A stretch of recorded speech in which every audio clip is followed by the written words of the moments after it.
औरतें इनके पेट में हसद, कीना, बगावत, इनका चेकअप कराओ ना तो फेफड़े खराब,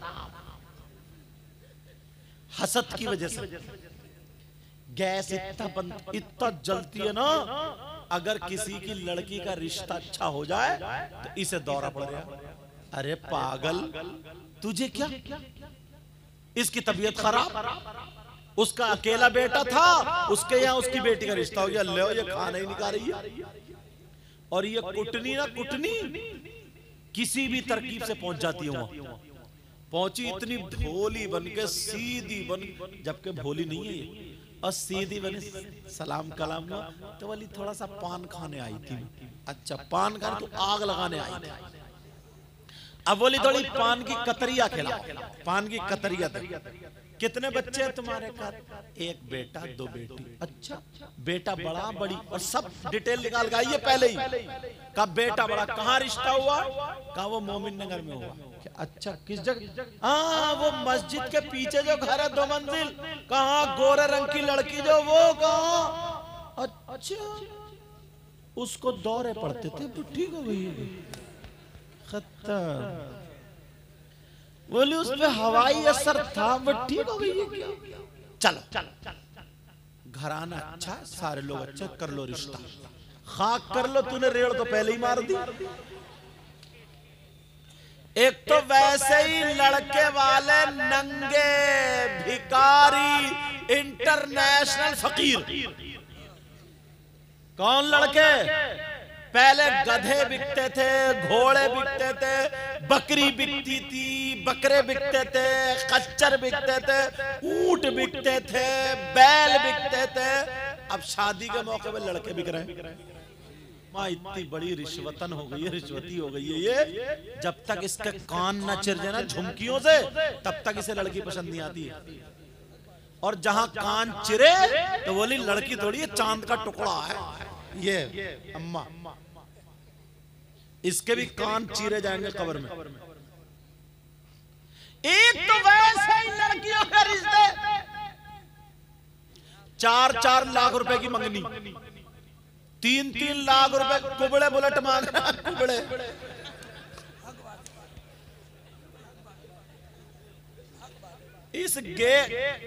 इस गेगले से पूछो, गेगले तू बुलेट के धुएं से मर जाएगा। यार हो क्या गया इसे? ऐसे चल रहा ले रहा तो वह बुलेट लेगा ये, पैजामा समझ ले, बुलेट लेगा ये। जरा सोचो यार इसको। गर्दन नीचे कर लो, थूक यहाँ, बोले वो बुलेट लो, बुलेट। अच्छा तेरी बुलेट ना कब्र में निकलेगी, देख खड़ी है गाड़ी, तेल पड़ता नहीं, 1 साल में बिक गई, क्योंकि तेल पड़ता ही नहीं। 1 लाख रुपए सस्ती बेच, खुद खरीदता तो जाता, फ्री की मिल रही है तो 1.5 लाख, 1 लाख सस्ती बेच दी। जाओ जरा सोचने की बात है, सोचने की। लड़के बिक रहे हैं, भिखारी और अम्मा। और अब तो ना नंबर ही नहीं आता रिश्ते करने का। बेटियों को मोबाइल दे दिया, बेटों को मोबाइल दे दिया, बाजार लगी पड़ी है, जाओ खुद ही जाओ, जो खुद ही जाओ। वो उसे पसंद कर ले, वो उसे पसंद कर ले, कंजड़ी पसंद आ गई, अब चूहे मारने की दवा लिए फिर रहा, अम्मा को धमकी दे रहा, रिश्ता ले जाओ ना खाऊंगा मर जाऊंगा। ये रिश्ते। और जब तक तुम्हारी जेब में दम है ना, तो बर्गर, चाउमीन, मोमोज, समझे, ये सारी चीजें खाती रहेगी। होटलों में खाना, कभी रेलवे स्टेशन पर है, कभी बस स्टैंड पर है, वो भी हुर करता हुआ घुमा रहा। और 3 महीने के बाद जब पैसे खत्म हुए होगा भिखारी, अब झांक रहे इधर आधर। अब मुफ्ती साहब आ जा रहे, फतवा के तलाक होनी है, चलती नहीं है शादी। नौजवानों तुम्हारे लिए एक बात काम की, ईमानदारी से बताओ, जो लड़की तुमसे कोई मीठी मीठी बातें कर ले या SMS लिख दे, तुम बिक जाते हो, ना अम्मा की मानते, ना अब्बा की मानते, ना भाई की मानते, उनके कहने से रिश्ता नहीं करते हो।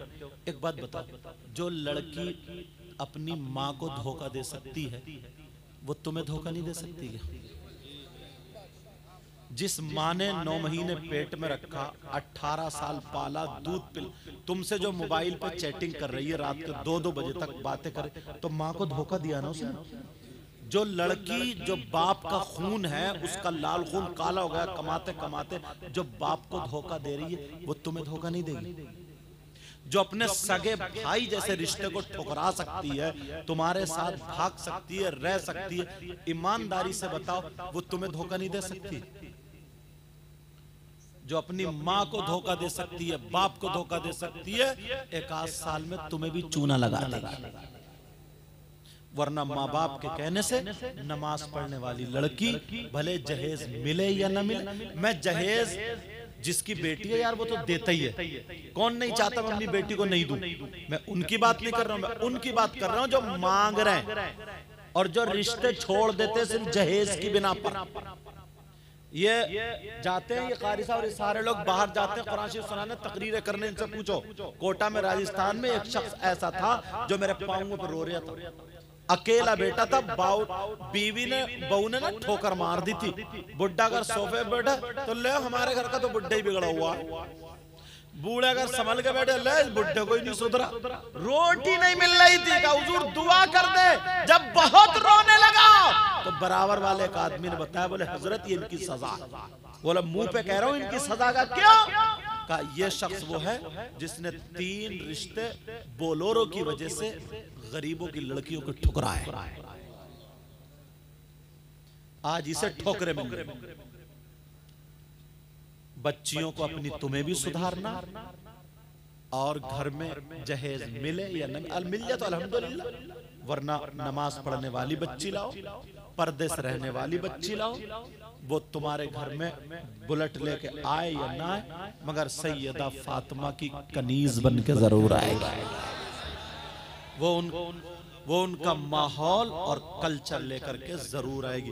कितने नौजवान इस बात पर तैयार होते हैं कि इंशाल्लाह आज के बाद मैं किसी से मोबाइल पे बात नहीं करूंगा, अपनी अम्मी के कहने से, अब्बू के कहने से रिश्ता करूंगा, और पर्दे से रहने वाली, नमाज पढ़ने वाली बच्ची से रिश्ता करूंगा, चाहे मिले या न मिले। मैं इन उलमा की जिम्मेदारी में कह के जा रहा हूं, इंशाल्लाह कभी तुम भूखे नहीं मर सकते, कभी तुम परेशान नहीं हो। कभी कभी इम्तिहान के लिए तो तकलीफें आती। नबी की बेटी सैयदा फातिमा, अल्लाह एक दिन हजरत अली के पास बैठी, हजरत अली भी बैठे। हजरत अली बोले फातिमा तुमने मेरे साथ में जिंदगी गुजार रही हो, ये एक एक जोड़ी कपड़े में पूरा साल गुजारती हो, सूखी रोटी भी खा लेती हो, तुमने मुझसे आज तक कुछ मांगा नहीं। फातिमा मैं चाहता हूं आज तुम कुछ मुझसे मांग लो। फातिमा बोले सरताज तुम खुश हो तो मैं खुश हूं, आप राजी हो तो मैं राजी। फातिमा की जिंदगी है, मेरा शौहर राजी हो जाए, मेरे बाबा राजी हो जाए, अल्लाह राजी हो जाए। का नहीं फातिमा कुछ मांग लो। फातिमा बोली मांग लो। का जी मांगो। सोच रहे होगे कि सोना मांगेंगी, चांदी मांगेंगी, मगर मेरी बहनें सुन ले, नबी की बेटी ने मांगा क्या? कहा फातिमा वो मांगना जो तुम्हें सबसे ज्यादा पसंद हो। अब नबी की बेटी की पसंद देखो क्या, नबी की बेटी की चॉइस क्या, चॉइस अपने घर जाकर के ये बात बता देना। फातिमा जो तुम्हें ज्यादा पसंद हो वो मांगो। फातिमा बोली सरताज मांग लूं? का जी मांगो, आज तो सोने का पहाड़ मांगो, मैं अली सोने का पहाड़, आज जो चाहो मांगो। मगर फातिमा की नजरें नीचे को हुई, आंखों में आंसू आ गए। अब आंखों में जब आंसू आए, अली कहने लगे फातिमा ये तो खुशी की बात है, ये कोई रोने की बात थोड़ी है। आंखों में आंसू क्यों? फातिमा मांगना था। फातिमा कहने लगी मेरे सरताज, आंखों में आंसू आ गए। कहा मांग लूं, जो मुझे पसंद है वो मांगू? कहा जी। देखो नबी की बेटी को क्या पसंद है। नबी की बेटी, आज हमारे घरों में वो तरीका है, मेरी बहनें जहां जहां से सुन रही है अपनी बच्चियों को ये बात बताना, नबी की बेटी ने मांगा तो क्या मांगा। फातिमा रो गई, आंखों में आंसू आ गए। अली ने यहां हाथ लगाया फातिमा के, चेहरा ऊपर को किया, कहा फातिमा रो मत, अली का दिल फट जाएगा। मांगो क्या मांगती, फातिमा मांगो। अब फातिमा रोती जा रही है और कहती जा रही है, कह रही है मेरे सरताज मांग लूं का फातिमा मांगो। फातिमा बोली अली जब मेरा इंतकाल हो जाए, जब मेरी रूह निकल जाए, जब मैं दुनिया से चली जाऊं, मेरे सरताज मेरी मांग सुन लो।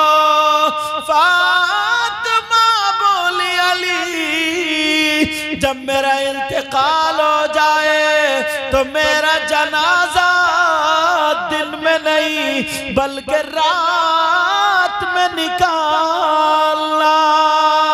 अली कहने लगे फातिमा क्यों?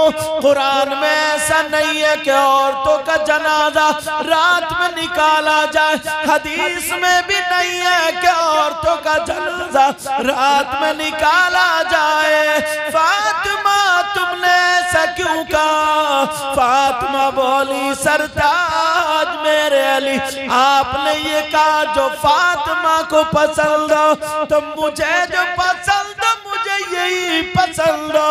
का फिर क्यों इसलिए कहा? तो फातिमा बोली मेरे सरताज मैंने इसलिए कहा जब मेरा इंतकाल हो तो मेरा जनाजा दिन में नहीं रात में निकालना, इसलिए कि जब तक मैं जिंदा रहूंगी किसी गैर मर्द के सामने नहीं जाऊंगी, मैं पर्दा करूंगी पर्दा।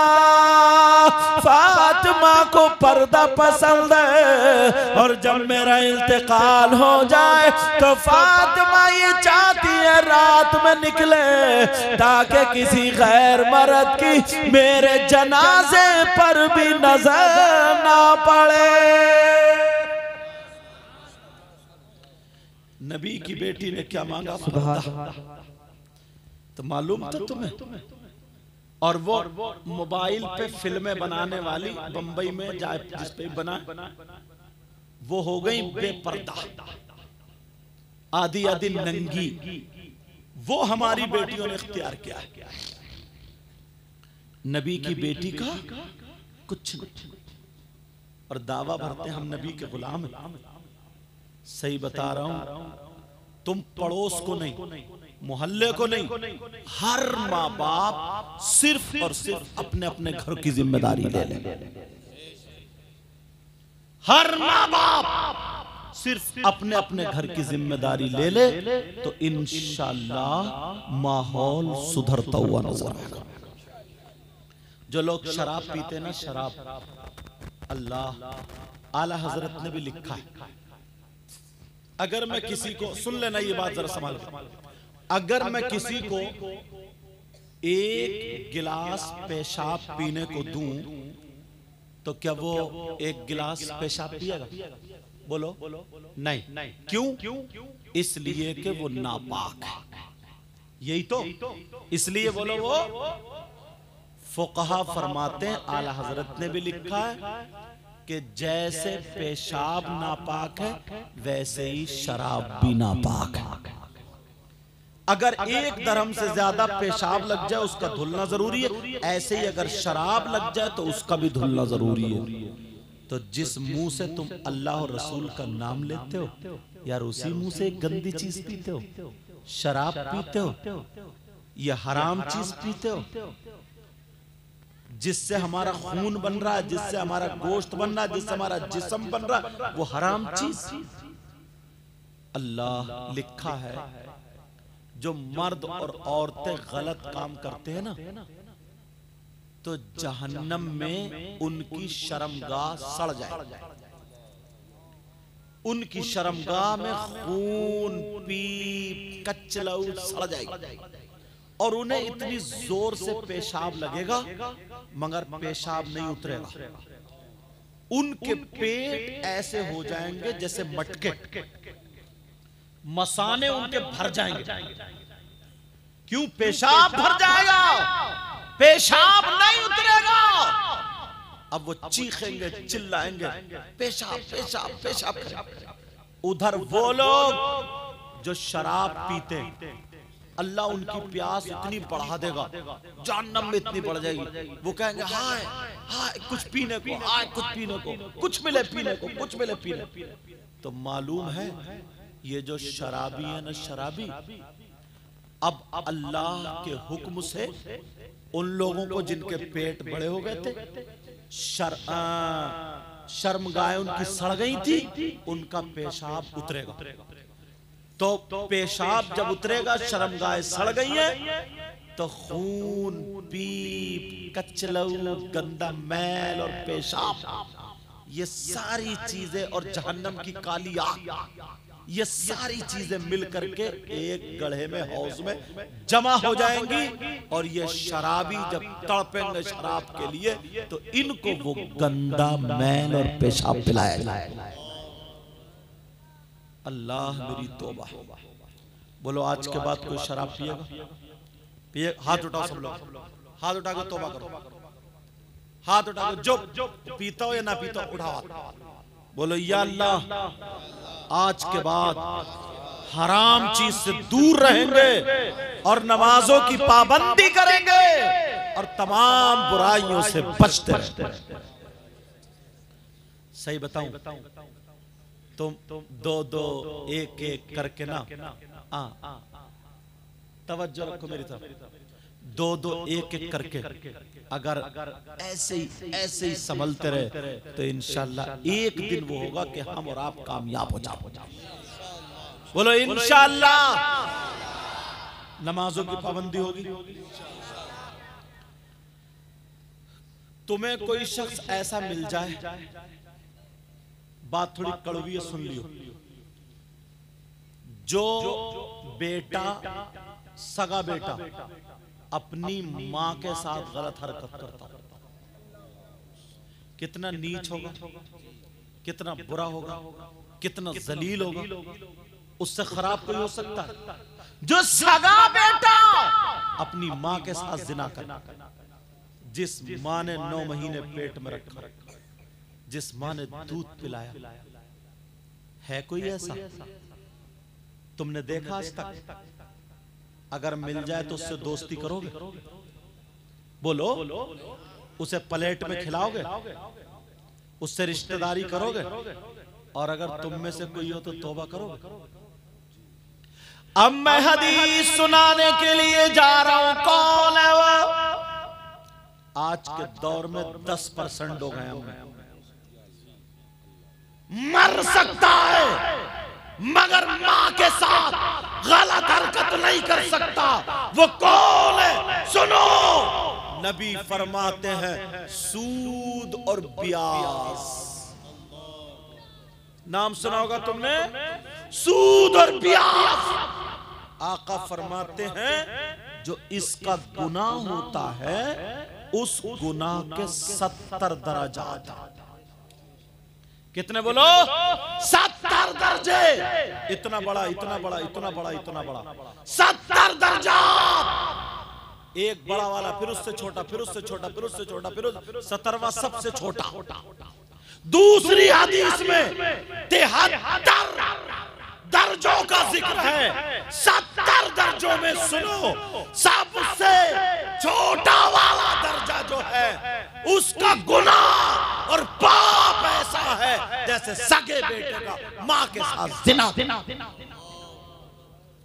कोई सूद का रुपया खाएगा, कोई ब्याज का रुपया खाएगा। 10,000 दे दिए, 12 लिए, कमेटी डाल दी, कोई 1 लाख रुपए इकट्ठे करे, कोई 90 पे उठा रहा, कोई 80 पे उठा रहा, बाकी जो बच रहे बट रहा। ये नाजायज और हराम। हाँ, अगर 10-10 हजार रुपए इकट्ठे करके 1 लाख जमा कर लिए, उसमें कोई घटाव बढ़ाव नहीं है, वैसे ही जिसको जरूरत वो दे दो, अगले महीने में दूसरा ले लो या कुरानदाजी कर लो, तो ये जायज। समझ में आ रही बात? नबी फरमाता। अच्छा, नबी की बात गलत हो सकती है क्या? एक एक हदीस आखिरी दर्जे की सुना रहा हूं। कितना खराब बेटा होगा यार, जो अपनी माँ के साथ, जुमला बोलने में भी थोड़ा वो हो रहा है, जो अपनी माँ के साथ मुंह काला काला ऐसे समझो, गलत नजर कर। कौन है वो? सूदी और ब्याजी। सूद और ब्याज का लेने वाला, देने वाला, उसके गुनाह के नबी फरमाते 70 दर्जे, छोटे वाले दर्जे का इतना गुनाह है, और बाकी 69 बड़े बड़े बच्चे, उनका कितना होगा? कोई खाएगा, सट्टा लगा दिया, 500 रुपए कमाए, 200 रुपए बचा लिए, 300 का सट्टा लगा दिया, और रात को सो गया कि अब तो मैं सुबह को अनिल अंबानी हो जाऊंगा। आज तक कभी कोई सट्टेबाज मालदार हुआ? आज तक कभी भी कोई सट्टेबाज कहीं भी मालदार हुआ? बल्कि बीबी को और बेच के चला गया। ऐसी मिसालें सुनने में आई हैं हजरत। घर बेच दिया, बीबी दूसरों के पास छोड़ दी, रख दिया। सट्टा, ब्याज, जुआ, हराम का लुकमा हरगिज नहीं जाना चाहिए हल्का में। बोलो जाएगा तो नहीं? बोलो जाएगा तो नहीं? एक चीज और सुनो, इस मोहल्ले का क्या नाम है जरा? मोमिन नगर। सही है साहब, मोमिन नगर। इस मोमिन नगर में कोई ऐसा है जिसके भाई का इंतकाल हो जाए, उसका भाई मर जाए, और वो अपने मरे हुए भाई का गोश्त नोच के खाता हो? कोई औरत है ऐसी जो अपने मरे हुए भाई का गोश्त खाती हो? तुम्हारे मोमिन नगर में अगर कोई अपने मरे हुए भाई का, मुर्दा भाई का गोश्त खाए, उससे रिश्तेदारी करोगे, दोस्ती करोगे, साथ में रहोगे, दस्तरखान पे खिलाओगे? हाँ ना तो बोलो। और अगर तुम हो तो तौबा करोगे? बोलो, तौबा करोगे? मेरी बात भी गलत हो सकती है, इनकी भी गलत हो सकती है, तुम्हारी भी गलत हो सकती है, अल्लाह का कलाम गलत हो सकता है, कुरान शरीफ गलत हो सकता है। ज़ालिकल किताबुल ला रैब फीह, ये वो कलाम है जिसमें शक की गुंजाइश तक नहीं। अब कुरान की आयत से साबित कर दूं कौन है वो, चेहरे दिखा दूं कौन है जो अपने मरे हुए भाई का गोश्त खाते हैं, बता दूं? सोचोगे यार ये मौलाना कैसे बुला ले, ये तो सारी पोल खोले दे रहे हैं। कुरान है, कुरान, कुरान की आयत पढ़ रहा हूं। बिस्मिल्लाहिर्रहमानिर्रहीम। वला यग़्तब बअदुकुम बअदा अयुहिब्बु अहदुकुम अन यअकुला लहम अखीहि मैतन फकरिहतुमूह। पूछो इनसे, बड़े बड़े चक्कारी हैं, हाफिज है, पूछो हाफिज है नहीं? ये कुरान की आयत, ये कुरान की आयत। इसका तर्जमा घर जाके देख लेना, वरना मैं तर्जमा कर रहा हूं। अल्लाह फरमाता है, अगर कोई आपस में एक दूसरे की गीबत करता है, बदी करता है, चुगली करता है, पीठ पीछे बुराई करता है, चौराहे पे बैठा और तड़पड़ मार दी 2-4 बुराइयां, तुम तो तुमरे हमारे मौलाना लोगों में भी ये आदत आ गई थोड़ी, बहुत सारी बुराइयां चौराहों पर। और तो कौन है वो जो मरे हुए भाई का गोश्त खाता? सुनो, अल्लाह फरमाता है जो आपस में एक दूसरे की गीबत करने वाला, चुगली करने वाला, पीठ पीछे बुराई करने वाला, इधर से उधर लगा देने वाला, अल्लाह फरमाता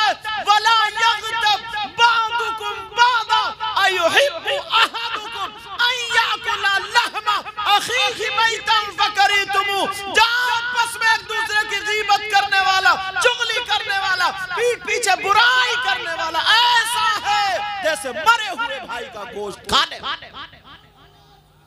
बोलो कुरान की बात क्या गलत हो जाएगी? बेटा सुभान अल्लाह हर जगह नहीं कहते, अरे बच्चा है उसे पता थोड़ी, हम ही तो बताएंगे उन्हें। भाई जलसे किस लिए होते हैं? जलसे इसीलिए, तो मैं ऐसी बातें क्यों कर रहा हूं? उसको बात अच्छी लगी, इस अच्छी लगने पे सुभान अल्लाह करे। समझ में आ गई बात?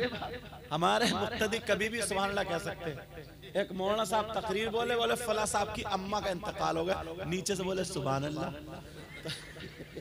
मौका महल भी देखा जाता कि कहां सुभान अल्लाह कहना, कहां नहीं कहना। इस चीज का भी ख्याल रखोगे ना। क्या बताया? समझ में आ रही बात? तवज्जो रखो यार, कैसे हालात हो गए। हजरत गीबत और चुगली की बात कर रहे हैं, इमामों को नहीं छोड़ते। देखो एक चीज में मैं 3 चीजें दिखाता हूं एक में, और नजरिया तुम पहचानना। कोई अगर किसी की मोटरसाइकिल चुरा ले, तवज्जो सुनिए बात, चोरी मत करना। अगर कोई किसी की मोटरसाइकिल चुरा ले और चोर पकड़ा जाए तो चोर को तुम इनाम दोगे क्या? हाँ ना तो बोलो। कोई जूती चुरा ले, चप्पल चुरा ले, महक चुरा ले, महक वाले डरो मत, नहीं चुराएगा मेरे पास, तो क्या तुम इनाम दोगे? मगर यार देखो तो कितने उल्टे। जब तुम दूल्हा बने थे तो तुम्हारे जूते नहीं चुरा ले? अरे बोलो ना, शादी में चुरेगे नहीं चुरे? चोर का भी पता चल गया होगा। तुमने थाने को फोन किया, आ जाओ चोर पकड़ा गया, टूटे फूटे आते उधर से। तुमने थाने को फोन किया, छोटी बच्ची साली या साला चुरा के ले जाता, तुमने थाने को फोन किया, आ जाओ चोर पकड़ा गया? नहीं, बल्कि तुम उसे इनाम देते हो। बोलो क्या चाहिए? वो कह रही है, छोटी बच्ची कह रही 10,000। दूल्हा मियां बोले 8,000। 8 में 10 में तकरार चल रही थी, इतने में एक बुजुर्ग आ गए, बूढ़े का क्या बात है? बोले ऐसे ऐसे मामला। बोले चलो ऐसा करो 9 में फैसला करो, खत्म। और बोले ये तो इनका हक है, दो हक है। इन चचा मियां से ये पूछो, तुम बूढ़े हो गए हो, चोर या चोरनी का हक जानते हो क्या? 9,000 है। अस्सारिकु वस्सारिकतु फक्तउ ऐदियहु, चोर चोरनी के हाथ काटे जाएंगे, 10 दिरहम से ज्यादा वैसे उनकी सजा। और तुम इनाम दे रहे हो, इनाम। अब मुझे बताओ, इतने में 9,000 पे बात थी। अब्बा आ गए दूल्हा मियां के, क्या बात है? साहब ऐसे बोले नहीं, पूरे 10,000 दूंगा। अब्बा की चढ़ी थी। बोले क्यों? बोले बेटे की खुशी का दिन है, 10,000 चलो दे दिए। इतने में दुल्हन बैठी कार में, दूल्हा बैठे। जब कार गई, बच्चों ने घेर ली कार, लाओ हमारा हक। तुमने कभी फोन किया कि उग्रवादियों ने कार घेर ली? हंसने की बात नहीं। पकड़वाया पुलिस से? नहीं। यहां भी यही झगड़ा, 8-9 8-9 8-9। फिर अब्बा है, बोले 1 रुपया कम नहीं, 10,000 बेटे की खुशी का दिन, दे दी। अब इमाम साहब ने निकाह पढ़ाया। अब आया इमाम साहब के निकाह पढ़ाने का नंबर। इमाम साहब तुम बताओ। इमाम साहब बोले 10,000। बस अब यही अब्बा को मौत। अब्बा बोले इमाम साहब जायज ले लो, जायज। अब्बा बोले इमाम साहब पागल हो गए क्या? 10,000 कहीं चलने क्या? बुलाओ सदर साहब को, सिगरेट साहब को, इस इमाम का पत्ता साहब। खत्म, खलास, इमाम की इमामत खत्म। अरे शर्म करो, चोरों को 10,000 दे दिए, उग्रवादियों को 10,000 दे दिए, और जो हाफिज था, इमाम था, तुम्हारे घर में फाता पढ़ता था, उसे तुमने मस्जिद से निकलवा दिया। कभी सोचा तुमने इस बात पर? हर जगह ये होता है। चोरों को देते हुए तुम्हें क्या सवाब मिला? डकैतों को देते हुए क्या सवाब मिला? और इमाम को दे देते सवाब नहीं मिलता क्या? चोरों को देने से बेहतर था 5000 रुपए सदका कर देते, और नबी फरमाते सदका बलाओं को टालता है, मुसीबतों को खत्म करता है।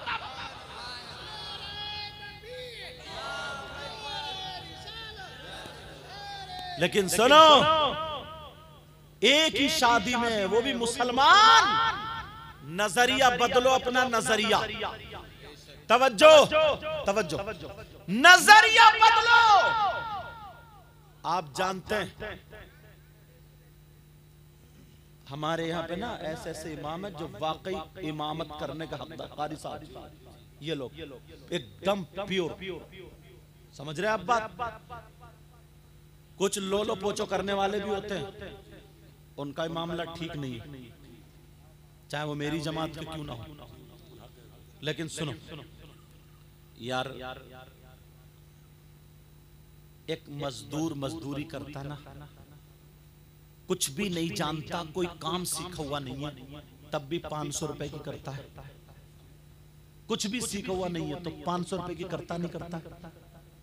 शाम को आके बीवी बच्चों में आराम से सोता है, खाता रहता है, और राज मिस्त्री समझो 700 रुपए की मजदूरी लेता इस दौर में। अब एक महीने के 17,000 हो रहे हैं, उधर 500 के एतबार से 15,000 हो रहे हैं। ये यार इतने दिन, इनसे पूछियो हिफ्स कैसे किया होगा इन्होंने? एक एक लफ्ज, एक एक लफ्ज, एक एक लफ्ज, एक एक लफ्ज इन्होंने उस्ताद ने कैसे कराया होगा? ये सारे हाफिज इन्होंने कैसे पढ़ा होगा? यार इन्होंने इतना गुनाह कर लिया है कि तुम मस्जिद में इन्हें 10,000 रुपए की तनख्वाह दोगे बस सिर्फ। एक दिन की मजदूरी कितनी पड़ रही है? अगर थोड़ी देर के जहन बना सोचा जाए तो सोचो यार, कौन पढ़ाएगा अपने बच्चों को? तुम पढ़ाओगे बच्चों को? कोई मालदार पढ़ाएगा बच्चों को? स्कूलों में बच्चों को हम 5-5 हजार रुपए, 500 रुपए, 2-2 हजार रुपए दे करके फीस दे करके पढ़ाते। उसमें तुम्हारा कुरान पढ़ाया जाता है, दीनी तालीम पढ़ाई जाती है, खड़े होकर के मूतना सिखाया जाता है, पैंट शर्ट, ये सारी। मैं उसका मुखालिफ नहीं हूँ, उस तालीम का भी जरूरत के लिहाज से वो भी पढ़ना चाहिए, मगर एक वो दूसरी चीज दिखाना चाहता हूँ। यही माँ बाप उसकी फीस भी देता है, ट्यूशन भी लगा, सब कुछ। उसकी वजह क्या? उसकी वजह यह है या तो सरकारी सर्विस लग जाएगी तो भी 80-90 हजार रुपए की होगी, समझे? कहीं मास्टर बन जाएगा तब भी इतनी तनख्वाह होगी। और तुम्हें मालूम है कि ये सारी की सारी हमारे मजहब की तालीम तो है नहीं, सब हटी, सिर्फ दुनिया ही दुनिया है ना, इसमें आखिरत तो है नहीं। उसके बावजूद भी सब इधर पिले पड़े। मदरसों की तनख्वाह, मुदर्रिसीन की तनख्वाह और इमामों की तनख्वाह अगर हम लोग ज्यादा कर दें, बढ़ा दें, तो पढ़ने वाले अच्छे से नहीं पढ़ लेंगे क्या? बोलो, तुम खुद सोचो यार। ये किसे कदम उठाना पड़ेगा? हमें और आपको उठाना नहीं पड़ेगा। तो बखुदा ये बता रहा हूं, हमारी तो कट गई, लोग कट गई, सारे लोग कट गए। ये मत समझो हम अपने लिए कर रहे हैं, तुम्हारी नस्लों के लिए कर रहे हैं। कौन पढ़ाएगा बच्चों? उसने इतना बड़ा गुनाह कर लिया, कुरान हाफिज हो गया, आलिम हो गया, मौलवी हो गया, मुफ्ती हो गया, उसने इतना बुरा काम कर लिया कि अब तुम उसे मारे डाल रहे हो। उसकी बीवी नहीं है यार, उसके बच्चे नहीं है यार, उसके घर वाले नहीं है यार। जरा सोचो, 8-8 दिन बेचारा घर नहीं जाता, जुमेरात को घर जाता है या शनिचर को घर जाता है, और उस बीच में अगर किसी के यहाँ फाता हो, उसके बीवी बच्चे 8 दिन से इंतजार कर रहे हैं। छोटे छोटे बच्चे, अब्बू कब आओगे, अब्बू कब आओगे, अब्बू कब आओगे। यार जैसे तुम्हारे बच्चे वैसे उसके भी तो बच्चे हैं। उसकी बीवी बेचारी, पता नहीं उसकी माँ है नहीं है, पता नहीं सास ससुर है नहीं, अकेली वहां पे रह रही। 8 दिन के मेरा शौहर आएगा तो ये खर्चा होगा, ये खर्चा होगा, ये खर्चा होगा, ये होगा। मैं उसका भी तो यार, वो भी तो इंसान है, उसे क्यों इतना मार रहा हूं? वो भी तो अपना मैके जाना चाहती है अपने शौहर के साथ। क्या एक दिन और उसमें अगर तुम्हारी फातिहा आ जाए तो बस इमाम साहब को रोक ले, तो और अगर चला जाए इमाम साहब वैसे तो तुम फिर खुराफाते कर दो, यार ये इमाम ठीक नहीं, छुट्टी बहुत कर रहे हैं भाई, निकालो निकालो निकालो। ऐसा करो, तुम इनके गले में रस्सी बांध कर अपने गले जान से मार डालो। यार जरा सोचने की बात है यार, जब बीवी घर में है यार, वो इंतजार नहीं कर रही होगी। ये भी हो सकता है किसी के बच्चे की तबीयत खराब, समझ रहे, ये भी तो हो सकता है। और तो वो बीवी तसल्ली दे रही, बेटा परसों को तेरा अब्बू आ रहा है, कल को तेरा अब्बू आ रहा है, जुमेरात को अब्बू, और यहाँ मुक्तदी इतना बिगड़ गया, इतना बिगड़ गया, इसके घर की फाता, जबकि इमाम पे ये है ही नहीं, इमाम पे ये नहीं है, ये तो तुम पे है। तुम्हें फाता सीखना चाहिए थी, तुम्हें डंडा फेरना चाहिए था कि तुम्हारे फाता क्यों याद नहीं हुआ। कौन पढ़ाएगा बच्चों को? दुनिया अपने दीनी तालीम, दुनिया हर धर्म वालों को ऊपर उठाती है, तुम नीचे गिरा रहे हो। बोलो, मैं तुम्हें तरीका बताऊं, तुम सोच रहे हो कि यार इतनी तनख्वाह कैसे देंगे, मैं तुम्हें आसान सा तरीका बता दूं, और ये राज की बात है, किताब में नहीं मिलेगी। एक दिल से बात बता रहा हूं, चाह रहे हो तुम मालदार होना, चाह रहे हो अच्छे होना, चाह रहे हो, जुमे की नमाज तो पढ़ते ही होगे। हर मस्जिद में कम से कम जुमे में 100 लोग जाते हो। बोलो, जाते नहीं जाते? 100 आदमी तो हर जुमे में पहुंच जाते हैं। तुम यार जुमे के दिन 50 रुपए नहीं डाल सकते गुल्लक में? 8 दिन में जुमा आता, 8 दिन में दीन के खर्च के लिए अल्लाह की राह में 50 रुपए नहीं डाल सकते हो? 50 रुपए का तुम गुटखा खा जाते हो, 50 रुपए की चाय पी जाते हो, 50 रुपए की बीड़ी पी जाते हो, 50 रुपए आखिरत के लिए कुछ नहीं करोगे तुम? आखिरत के लिए कुछ नहीं सोचा तुम? 50 रुपए तुम्हारे बच्चे उड़ा जाते होंगे, 10 ले जाते होंगे, 20 बोले मैं तुम्हारे यहाँ चला जाऊं, अभी बच्चों ने ये बच्चे इन्होंने इतनी खिदमत, कभी दूध कभी 50 रुपए खाना इतना अच्छा, बोलो हो जाता नहीं इशारे पे? 50 रुपए की अहमियत है। अगर 100 आदमी 50-50 रुपए उसमें डाल दें तो मालूम है कितने हो रहे हैं? 5000। और एक महीने में कितने जुमे होते हैं? 5, 25,000 हो रहा है। तुम्हारे कितने गए महीने? 250 रुपए, तुम्हें पता भी नहीं चला। और 25,000 रुपए इससे ही होगा, सिर्फ इसी से। ये नहीं कर सकते हो? चलो इमाम की अगर 10,000 रुपए की तनख्वाह मान लो, तो तुम इतने भी नहीं हो कि एक तो इमाम से मुसाफा करोगे तो 50 रुपए का जुमे के दिन मुसाफा कर लो, इधर नहीं तो इधर समझ लो। 50 रुपए का इमाम से, हर आदमी ये कि मैं इमाम के हाथ चूम के जाऊंगा, इमाम से दुआ लेके जाऊंगा, इमाम से हाथ मिला करके जाऊंगा, क्योंकि इसके हाथ कुरान से टच हुए, इसके सीने में कुरान है, इसने नमाज पढ़ाई, हमारा इमाम है। हर जुमे में तुम 50 रुपए मुसाफा करके उसके हाथ चूम के नहीं जा सकते हो। 8 दिन जो तुम्हारे लिए दुआएं करता रहेगा। तिजारत करो अल्लाह से, अगर बढ़ना है तो उसका बेचारे का काम हो जाएगा। ये वो चीज है, वो चीज जो कर सकते हो। तो मोबाइल चलाते हो लड़कों जितने भी हो, मोबाइल में ग्रुप बनाते हो, उसमें SMS भेजते हो, कोई शेख चिल्ली का, कोई सपना चौधरी का, कोई डांस का, कोई हंसने वाले। इधर मुरादाबाद के लड़के वो जो क्लिपें बना रहे हैं ना, इतनी गंदी गंदी बातें छोड़ रहे हैं हजरत। एक लड़की, 2 लड़के, 2 लड़की, गधे घोड़े, उसमें साथ मिला जुला के मैं बता नहीं सकता, इतनी गंदी बातें, निरी गालियां, बिल्कुल खुल्लम खुल्ला गाली वो भेज रहे हैं, हंसी मजाक ठिट्ठे। कमाने वाले लड़के क्या एक ग्रुप बना करके, समझे, 100-100 रुपए, 50-50 रुपए इकट्ठे करके एक ग्रुप बना करके किसी आलिम को सरपरस्त बना करके तुम ये काम नहीं कर सकते हो कि किसी का लिंटर नहीं है तो उसका लिंटर डलवा दो, किसी के घर पे नल नहीं है तो नल लगवा दो। ये कारिफा साहब लोग इन्होंने कितने काम किए, मैं अब से थोड़ी जानता था, जसपुर पढ़ा था जब से। किसी के घर छप्पर नहीं, किसी की बेटी की शादी, मगर क्या है जहन क्या बन गया मालूम है? 10 रुपए देगा तो मस्जिद में ऐसे दिखाते हुए देगा पूरी मस्जिद को, लो 10 रुपए दे रहे हो, 10 रुपए दे रहे, और 10 ये दे दे, ये दे दे, ये दे दे। इत्तेफाक से इनका नाम आ गया और इनका नाम नहीं आया ना, तो ये मस्जिद में कसम खा गया था, तू रह के दिखाइए। मरोगे नहीं तो फिर क्या करोगे? हालांकि मैं गलत जुमला बोलता नहीं हूं, माफ कर दियो यार, गुस्सा आ जाता कभी कभी, जरा सोचने की बात है। तुम किसी अपने इमाम को या आलिम को सरपरस्त बना, नौजवानों तुम बंबई कमा रहे हो, दिल्ली कमा रहे हो, ऐसा काम नहीं। हर जगह तंजीम है, तुम्हारे पास कुछ है ही नहीं। तुम्हारे पास इतना भी नहीं है कि तुम अपने पास से किसी गरीब लड़की की शादी करा दो। तुम्हारे पास इतना भी नहीं है किसी के बच्चे हॉस्पिटल में पड़े, हॉस्पिटल में तुम उसकी एक टाइम की दवा दिला दो। तुम्हारे पास इतना भी नहीं है। कोई कोई बेवा है, बेवा उसके घर में खाने को नहीं है, तुम रसगुल्ले खा रहे हो, उसकी अपनी शादी में दावत तक नहीं करते हो। बेवा मालदारों की दावत कर दी, चमकते चमकते, गरीबों को पूछते तक नहीं हो। तुम्हारे पास कोई ऐसी तंजीम ही नहीं है, किसी का सहारा बन जाओ। नौजवानों ये काम नहीं कर सकते हो, तुम नहीं कर सकते हो क्या? और सुनो, ये लफंगी गिरी छोड़ देना। ये जो सुबह को खाना खाया और बस शाम का खाना खाया, गले हेलो क्या खा रही हो, क्या पी रही हो, कैसे कपड़े पहने हो, तेरी अम्मा आ रही, शर्म आनी चाहिए। ये जिंदगी खत्म करो, कमाओ कमाओ।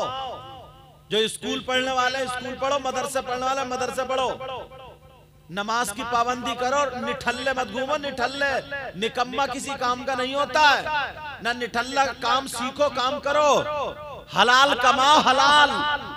4 पैसे तुम्हारे पास होंगे तो आगे रहोगे, आगे, वरना पिटने का वक्त आ गया। इशारे समझ लियो मेरे। एक आदमी कमा रहा, घर में 4-5 है, 2-4 आवारा घूम रहे।